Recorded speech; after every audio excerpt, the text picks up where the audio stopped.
Il y a un épisode extrêmement intéressant que la Torah nous raconte dans le livre de Bereshit. C'est l'histoire de Yosef et de ses frères. Je ne vais pas vous la raconter en entier évidemment, mais simplement une partie. Juste pour vous résumer. Les frères de Yosef ne l'aiment pas, donc ils le vendent en esclavage. Donc Yosef, esclave, se retrouve en Égypte. Par toute une série d'aventures, il se retrouve vice-roi. À un moment donné, il y a une famine en terre de Kénaan où vivent le reste des frères de Yosef, et donc ils sont obligés de descendre en Égypte acheter de la nourriture. Lorsqu'ils viennent acheter de la nourriture, ils traitent avec le vice-roi d'Égypte, qui n'est autre que leur frère Yosef. Maintenant, eux ne le savent pas. Lorsqu'ils s'apprêtent à repartir pour la terre de Canaan après avoir acheté la nourriture, Yosef va mettre en place un petit stratagème. En fait, il va vouloir tester ses frères. Qu'est-ce qu'il va faire? Il va demander à un de ses serviteurs de mettre dans le sac de Binyamin, donc le petit frère, le dernier, une coupe en argent qui lui est chère.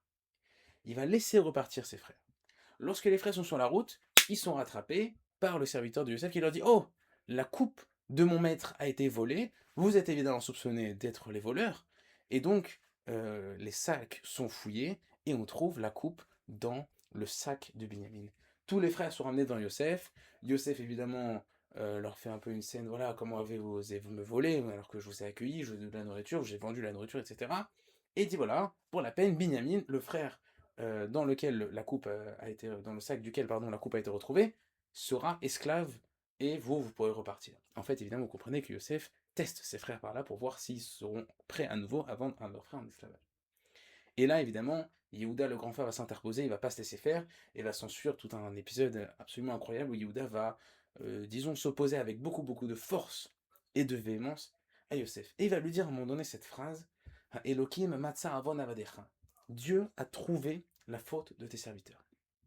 Maintenant, il y a un problème. C'est que Yehuda ici parle à Yosef. Donc il aurait dû dire: tu as trouvé la faute de tes serviteurs. Ou Messire, le vice-roi, a trouvé la faute de tes serviteurs. Mais pas Dieu. Quel rapport Dieu ici? En fait, l'idée, c'est que Yehuda avait une telle conscience que tout ce qui se passe dans ce monde, tout ce qui nous arrive dans notre vie vient d'Hachem, que pour lui, à aucun moment il s'est dit que tout ça c'était une histoire de vol, de Yosef, de stratagème, etc. Lui, il a juste vu Dieu qui le met dans une épreuve. Et donc, naturellement, lorsqu'il parle à Yosef, il lui dit: Dieu a trouvé la faute de tes serviteurs.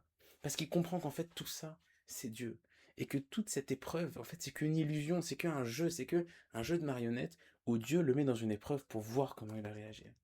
Et c'est ce recul qui va donner la force à Yehuda de surmonter l'épreuve et d'agir comme il faut agir. C'est une leçon qu'on doit prendre pour nos vies.